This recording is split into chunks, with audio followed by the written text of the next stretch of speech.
Salut, Berciotti, j'espère que vous allez bien. Dans cette vidéo, je vous explique qu'est-ce que c'est l'HDR et comment éviter de se faire arnaquer pour acheter des écrans HDR de qualité. Car on le sait, l'objectif final c'est avoir le meilleur rendu possible pour regarder des films ou des vidéos de ce type.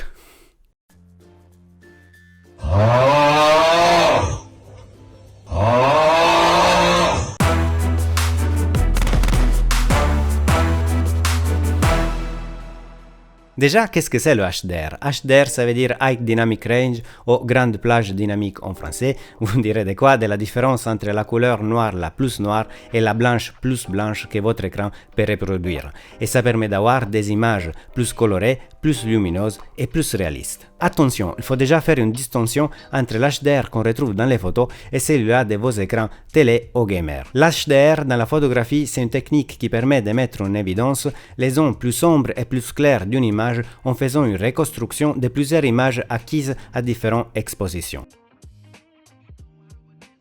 Donc, quand vous faites des photos avec votre smartphone en mode HDR, vous allez pratiquement appliquer le même principe. Mais maintenant, on parle du HDR qu'on retrouve sur vos écrans gamer ou télé. Il faut faire attention, l'objectif c'est toujours le même, ça veut dire avoir des images le plus réalistes possible, mais le logo HDR, ça fait référence à la capacité de l'hardware de pouvoir reproduire du contenu HDR. Et pour ça, il faut avoir trois caractéristiques en particulier. La première caractéristique, c'est avoir une luminosité plus élevée qu'on mesure en nit. Le terme nit vient du latin nitere qui signifie briller. Le nit est une unité de mesure permettant d'apprécier la luminosité d'un écran et l'équivalent au candela par mètre carré qui correspond à l'unité utilisée dans le système international pour mesurer la luminance ou intensité lumineuse d'une surface. Un écran standard peut atteindre entre 100 et 400 nits alors que certains écrans HDR peuvent dépasser les 1000 nits. La deuxième caractéristique, c'est avoir un espace de couleurs plus grand qui nous permet d'avoir accès à une gamme de couleurs plus élevée et avoir des couleurs plus saturées. Je vous ai dédié une vidéo sur ça que je vous conseille de regarder pour avoir plus d'infos, mais en gros avec du HDR, on passe d'un espace sRGB standard à chercher de couvrir le plus possible de l'espace DCI P3 ou REC 2020, que ça veut dire recommandé 2020. La troisième caractéristique, c'est avoir une profondeur de couleur plus élevée de 10 bits ou 12 bits. Par exemple, avec 10 bits, on obtient 1024 nuances de rouge, 1024 nuances de vert et 1024 nuances de bleu pour un total de 1024 x 1024 x 1024, soit 1 milliard de couleurs,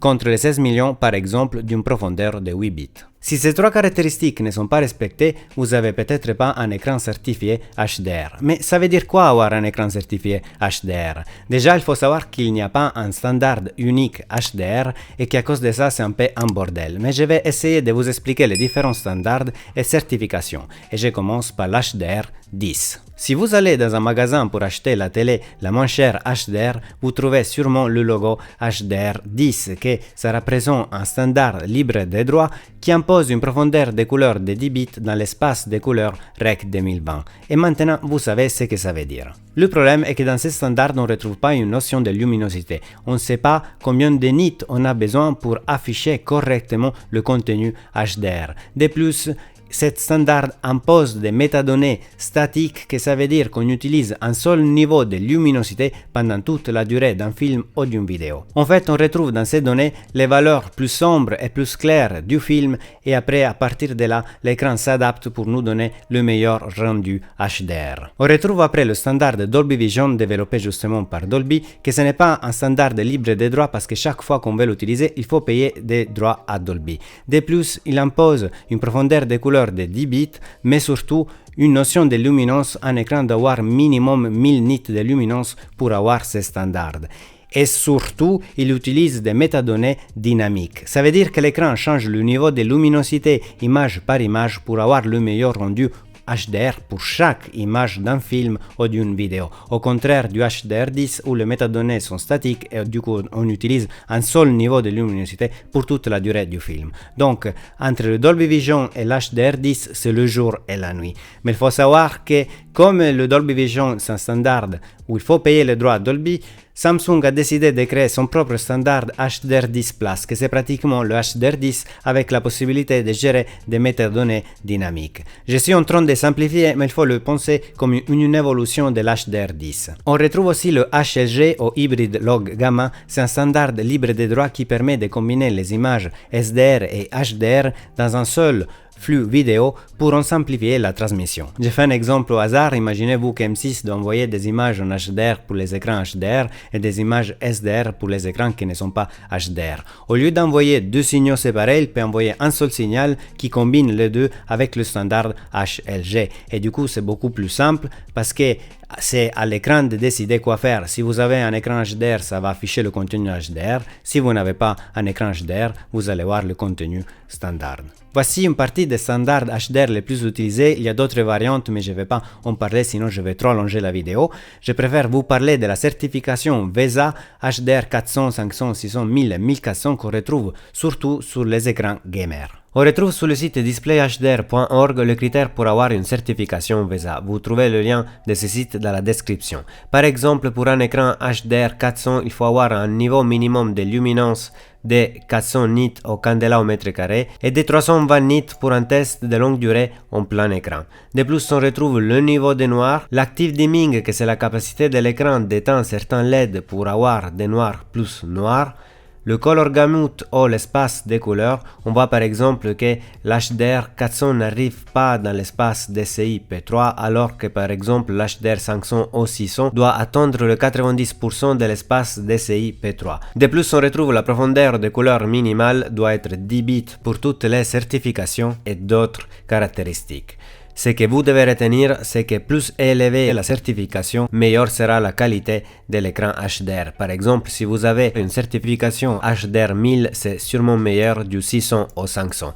Et ça a l'air évident. Ce qui n'est pas évident est que si vous avez un écran OLED, vous avez une certification différente, que c'est le True Black 400, 500 ou 600. Et par exemple, une certification HDR 400 True Black, ça peut être meilleur d'un HDR 1000 pour les écrans LED. Parce qu'un écran OLED est supérieur en général comme caractéristique par rapport à un écran LED. Par exemple, il peut éteindre chaque pixel pour avoir sur une image du vrai noir. C'est pour ça qu'il s'appelle True Black. Et comme ça, avoir un contraste en théorie infini et avoir une qualité d'image supérieure aux écrans LED classiques. Voilà pourquoi ces trois-là sont mis dans une catégorie différente. Maintenant, vous avez toutes les informations pour ne pas vous faire arnaquer quand vous achetez un écran HDR. Surtout pour savoir si vous achetez un écran HDR de qualité ou pas. Mais je préfère vous faire des exemples pour vous faciliter la tâche. Voici un écran LG 1440p 144 Hz qui de base c'est un très bon écran gamer. Mais attention, pour le HDR, c'est juste du HDR10, que c'est un standard où on ne sait même pas le niveau minimal des nits. Et c'est pour ça qu'effectivement, quand on fait la review de cet écran, on se rend compte que cet écran, je l'ai ici par Airthings, je vous conseille ce site pour regarder les reviews des écrans. On se rend tout de suite qu'effectivement l'HDR c'est mal noté, c'est un 6.2. Pourquoi? Parce que le niveau de luminosité, ce n'est pas assez. On n'est même pas à 400 nits, c'est pour ça que ce n'est pas un écran HDR 400 certifié. C'est un écran entre 350 et 370 nits, que c'est une quantité de luminosité qui peut même atteindre un écran standard. Et voilà pourquoi ça c'est un très bon écran gamer, mais ce n'est pas un écran à acheter pour du HDR. Donc on peut dire, alors on peut acheter un écran certifié, ça va être mieux. Oui et non. Par exemple, un écran Gigabyte M27Q qui coûte 533 €, beaucoup plus cher par rapport à l'LG que je vous ai montré, celui-là est certifié HDR 400. Donc dans ces cas-là, est-ce que payer de plus ça vaut le coup? En fait, non les gars, parce que même dans ces cas-là, même si on va avoir une meilleure luminosité, on le voit ici, elle est beaucoup mieux notée, c'est un écran certifié HDR 400, donc on a minimum 400 nits, on le voit. Mais ça suffit pas parce qu'il y a le problème du local dimming, donc la capacité de l'écran de pouvoir baisser la luminosité ou éteindre certaines zones de LED. Et malheureusement, il n'y a pas du tout de local dimming sur cet écran. Donc même si vous avez une très bonne luminosité, et vous avez quand même un HDR meilleur par rapport à celui-là de l'LG que je viens de vous montrer, que c'était juste un HDR10, au final, vous n'avez pas un HDR top qualité. D'ailleurs, il faut savoir que le HDR 400, c'est vraiment l'HDR bas de gamme des certificats VESA parce que vous savez, il peut monter jusqu'à HDR 1400. Vous direz, et si on dépense encore plus? Oui, vous pouvez pour un écran HDR 600 comme cet écran LG 4K, que c'est un très bon écran gamer. Mais même ici, si vous avez du HDR 600, vous avez une très bonne luminosité, on va le voir. Il a un très bon score au niveau de la luminosité, il a un 8.1 parce qu'on est à minimum 600 nits. Donc ce n'est toujours pas un problème de luminosité, mais c'est un problème de local dimming parce que cette fois-ci, sur cet écran, on a du local dimming. Il est divisé en 16 zones, donc imaginez 16 zones de LED qui peuvent baisser la luminosité pour avoir des noirs plus noirs, et quand une partie de la zone s'allume, risque d'allumer toute la matrice des LED, et c'est pour ça qu'il y a ce problème de local dimming. En général, je dois vous dire, faites confiance à la certification VESA parce que vous allez avoir un écran HDR de meilleure qualité, donc choisissez un écran avec la meilleure certification VESA possible, minimum je dirais HDR 600. Et après, vous prenez pas trop la tête parce que comme on n'a pas des écrans OLED, on ne sera jamais à la qualité HDR des télés. Et à propos des télés, pour qui cherche une télé, aussi vous prenez pas trop la tête au niveau des standards parce que je vous montre ici, j'ai choisi une télé Sony au hasard. Voilà, on a du HDR 10, HLG et Dolby Vision, que c'est un très bon standard pour l'HDR, mais ça vous dit rien du tout effectivement si cette télé est meilleure d'une autre télé. Et la même chose pour une télé Samsung, on voit qu'il y a de la compatibilité HDR10, du HDR10+, et du HLG. Évidemment, on a du HDR10+, parce que ça a été inventé par Samsung. Mais ce que je vais vous dire, vous n'avez pas vraiment un vrai moyen pour savoir si une télé est meilleure d'une autre. Il n'a pas une certification VESA incrémentale comme pour les écrans. Donc la meilleure chose que vous pouvez faire, c'est regarder une review spécifique pour une télé que vous voulez acheter ou aller au magasin et regarder avec vos propres yeux parce que c'est la meilleure façon pour choisir une télé HDR. Un petit bonus avant de terminer, il y a pas mal de monde qui me pose toujours cette question, est-ce que l'HDR a un impact sur les performances d'un jeu vidéo? Regardez ces benchmarks pour en savoir plus. J'ai récupéré ces benchmarks sur la chaîne d'Hardware Canucks, vous trouvez en gris les FPS moyens pour un écran standard et en orange pour un écran HDR. Dans le jeu Middle-earth Shadow of War, on retrouve que l'HDR a meilleur de 2,64% pour une RTX 2080 Ti. Pour une Titan XP, on est à moins 1,90%. Si on change de jeu sur Assassin's Creed Odyssey, on est à moins 2,5%, moins 3,80%. Donc on perd entre 3 et 4% de FPS. Sur Far Cry 5, ça change pratiquement rien du tout. Donc comme vous voyez, la variation au niveau des pourcentages, c'est entre 2 et 3%. L'HDR n'a vraiment pas d'impact sur les performances. J'espère que cette vidéo vous aide à choisir un vrai écran HDR. Si vous avez des questions, écrivez-moi dans les commentaires et mettez un petit like au passage. Abonnez-vous pour ne pas rater mes prochains tutos, conseils et vidéos sur l'informatique. À la prochaine, complica. Ciao!